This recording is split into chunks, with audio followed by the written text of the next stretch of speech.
Got it? सो इसका कौन सा वाला ऑप्शन सही है जी? A B C D E? Question number 7 का D. D. Yes D. Now look at number 8। ये मैं नहीं बताऊंगा, ये आपने खुद ही बताना है। सेम केस है, एयर रेजिस्टेंस नेग्लिजिबल है। Now which of the question number 8, which of the following graphs best represents the acceleration time for this motion? Velocity is uniformly increasing. You can see this is the curve representing the sir air resistance negligible है। हाँ जी, okay इस curve से क्या लग रहा है आपको? Sir यहाँ पे तो एक्सेलरेशन ज्यादा हो रही वेलोसिटी है। यूनिफॉर्मली इंक्रीजिंग है, ठीक है।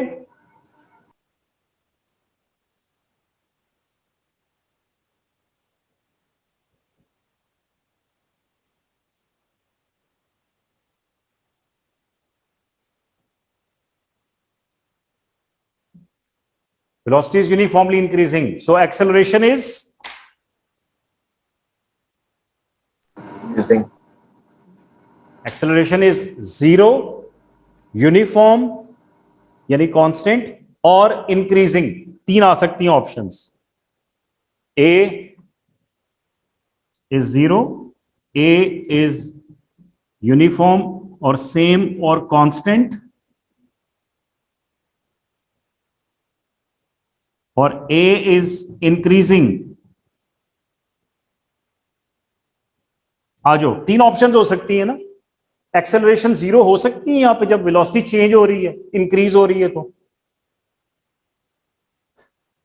Acceleration is what? yes. Change in velocity, तो चेंज हो रही है ना यहां पे, ठीक है। Now acceleration is increasing, velocity कैसे इंक्रीज हो रही है? Uniformly increasing. Velocity is uniformly increasing, तो उसमें एक्सेलरेशन फिर यूनिफॉर्म हो जाती है। ऑलराइट, देखो बेटा, अगर डिस्टेंस टाइम ग्राफ में ऐसा कर्व बने तो velocity is uniformly increasing, acceleration is constant. अगर वेलोसिटी टाइम ग्राफ में ऐसा कर्व बने तो velocity is increasing tremendously and acceleration is uniformly increasing.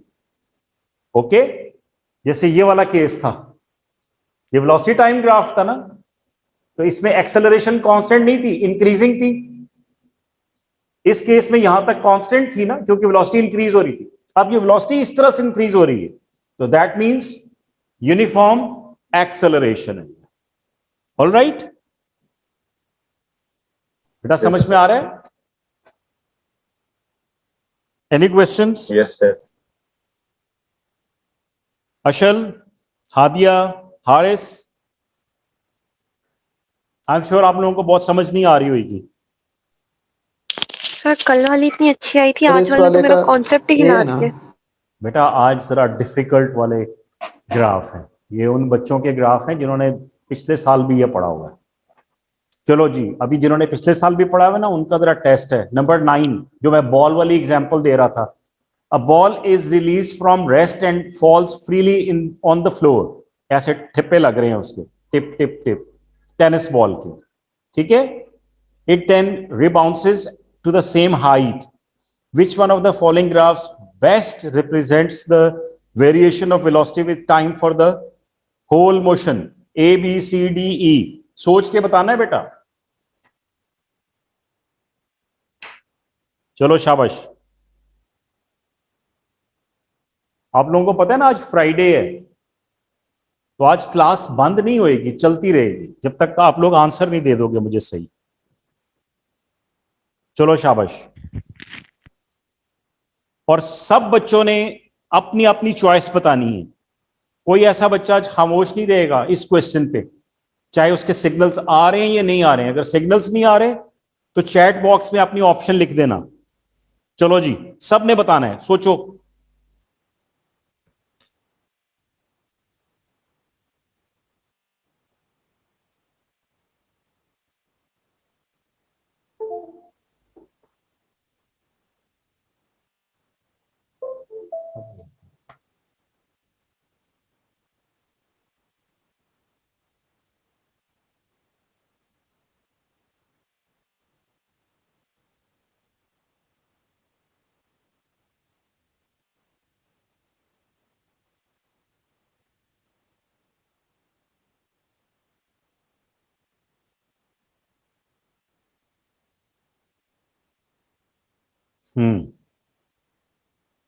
Very good भाई, Sir, very I'll good. go with E. चलो मैं जरा जल्दी से बोर्ड पे लिख लूं ताकि तुम सब लोगों के नाम इधर आ जाएं।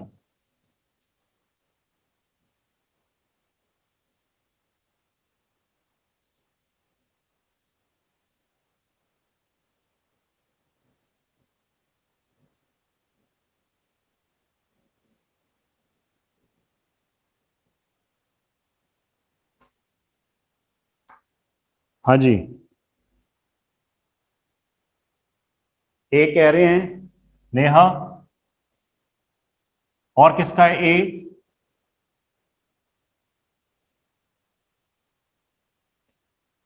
ओके, अशल ई पे। रिकनेक्टिंग कौन है भाई?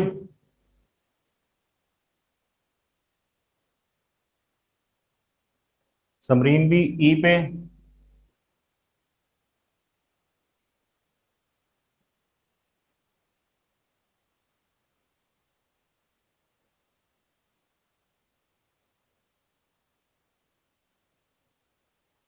हारिस भी ई पे।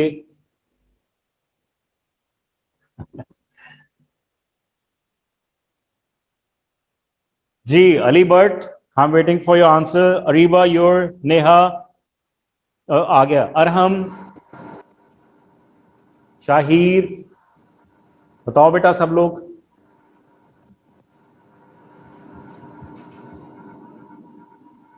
अरीबा का ई आ गया, गुड। अरहम सर का? मेरा सी लगाएं। अरहम जी, सी किसका है बेटा? Harman. Harman, okay. B. Maryam B. B, yeah.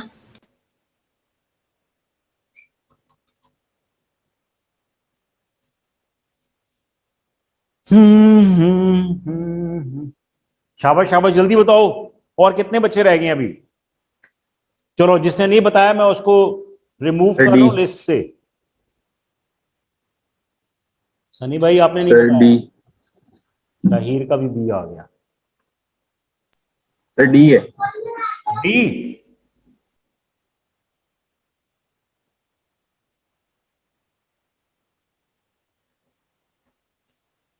Hadiya,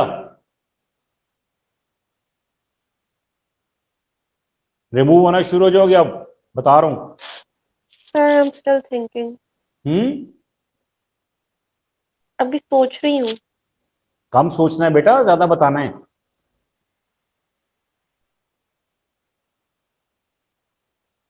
यार ये रिकनेक्टिंग कौन है?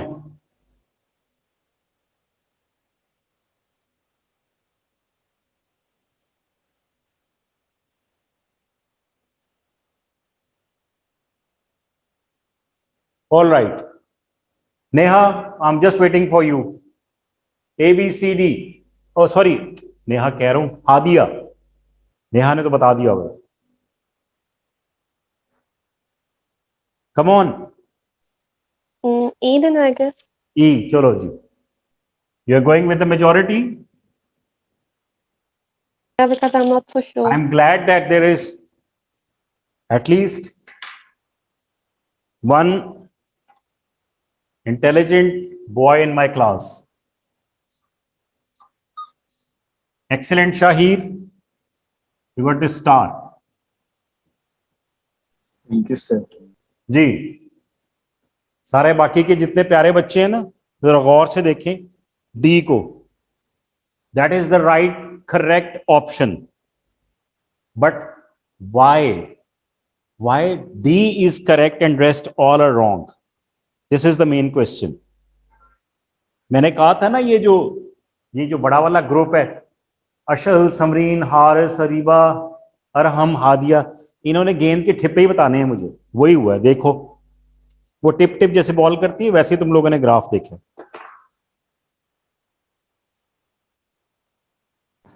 सर लेकिन डी में सर हम्म सर डी में वो दिखा रहा है कि बॉल रिटर्न करती है।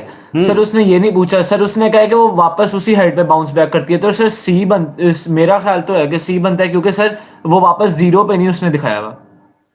बहुत अच्छी बात है बेटा, जितना ज्यादा हम डिसएग्री करेंगे उतना ही हमें अच्छा समझ में आएगा। हरमैन एक्सीलेंट, एटलीस्ट तुमने स्टैंड तो लिया ना अपने पॉइंट पे। Good, very good. आ जाओ, 2 मिनट में भी पता चल जाता है। देखो बेटा, ग्राफ से पहले थोड़ा सा डेटा देख लिया करो। बॉल इज ड्रॉप्ड, यहां से ड्रॉप की है, तो इनिशियल वेलोसिटी क्या होगी इसकी? 0 मीटर पर सेकेंड। इसका 0। मतलब है वो ग्राफ जो 0 के अलावा शुरू हो रहा है, दैट इज रॉन्ग। ऐसे है कि नहीं है?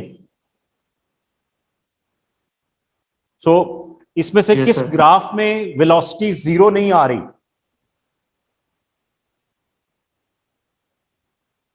इट मींस यहां से स्टार्ट लेगा, the ball is just dropped, initial velocity 0, तो यहां से चलेगा। That means B and C वो तो एलिमिनेट हो गए। Option B, second option, and C eliminate हो गए। अब रह गया हमारे पास ए, डी एंड ई। ऐसे ही है, this is called elimination yes, sir. Method.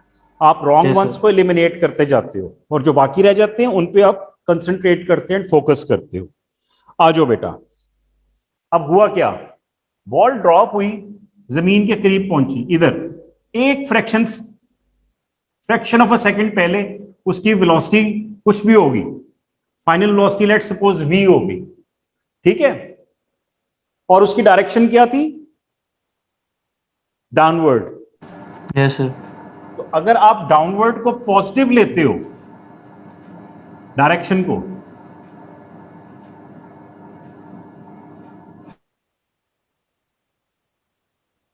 तो नेगेटिव को क्या, अपवर्ड को क्या लोगे फिर? This direction must be negative, coming downward is positive, तो अपवर्ड नेगेटिव। बेटा यही वजह है कि g की value when the object is going towards the ground, तो g हम लेते हैं 10 मीटर्स पर second square, and when the object is going against the gravity upward, तो फिर g की वैल्यू क्या आती है? -10 मीटर्स पर सेकंड स्क्वायर।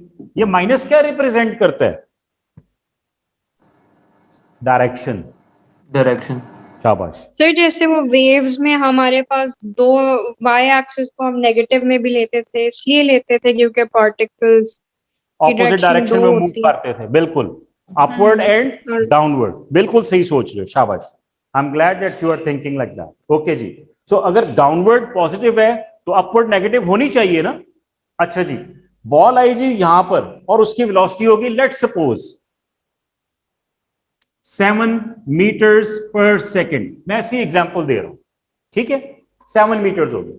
अब जैसे वो बॉल ग्राउंड को टच करेगी तो वो रिबाउंड किस वेलोसिटी से होगी? Sir 10. ना, इसी से जिससे वो ग्राउंड को टच करेगी, इसी से वो रिबाउंड करेगी और ऊपर जाएगी। ओके, अब देखो Okay. बेटा, 0 से 7 तक पहुंच गई, लेट्स सपोज ये 7 है,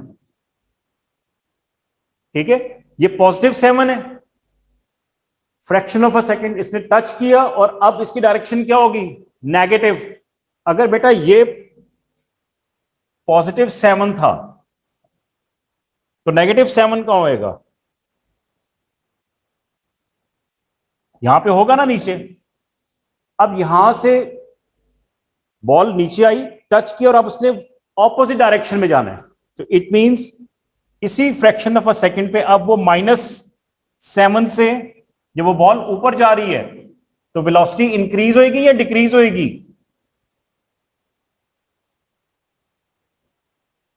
बॉल ग्राउंड से जब ऊपर जाती है तो वो उसकी वेलोसिटी इंक्रीज होती है, डिक्रीज सर उसकी वेलोसिटी डिक्रीज हो जाएगी। डिक्रीज करेगी और मैक्सिमम हाइट पे जाके क्या हो जाएगी, रुक जाएगी। Zero. अब ये देखो, ये -7 से डिक्रीज हो रही है, डिक्रीज होते होते ही कहां पर पहुंच गई, 0 पे, ठीक है, यानी मैक्सिमम हाइट पे। अब उसकी डायरेक्शन चेंज होगी, अब क्या हो रहा है, पॉजिटिव डायरेक्शन में जा रही है, लेकिन 0 से स्टार्ट ले रही है। ये पॉजिटिव डायरेक्शन में जा रही है, 0 से स्टार्ट लेके आगे, और ये इस तरह से चलती जाएगी, फिर 7 तक जाएगी। ये जो है ना, ये एकदम से यूं स्टीप बनता है, ये उसी लम्हे माइनस में जा रही है, और फिर ये 0 पे गई, मतलब ये बॉल मैक्सिमम हाइट पे गई और हाइट के बाद 0 पे पहुंच के अब नीचे आ रही है, तो उसकी वेलोसिटी इंक्रीज हो रही है और पॉजिटिव साइड में जा रही है। यहां पर जाके जमीन को टच की, जैसे जमीन को टच की बिल्कुल स्ट्रेट नीचे आती है और फिर ये यूं आगे जाती है। बेटा ये इस तरह से ग्राफ बनता है इसका, ठीक है। ये स्टीप स्ट्रेट होता है, बिल्कुल स्ट्रेट, और ये इंक्लाइंड होती है। This is the motion of the ball which is dropped and it is bouncing back. ठीक है बेटा, इसको आपने खुद से अच्छे तरीके से कर लेना है। So these were different cases of different graphs. I'm sure कुछ ना कुछ इनके डिस्कशन से आपको ग्राफ समझ में आए होंगे, ठीक है बेटा। I just want you people now to practice your topical for kinematics. मेरे ख्याल में आप लोग on your own independently you can practice these graphs now. समझ में आएगा आप लोगों को, all right?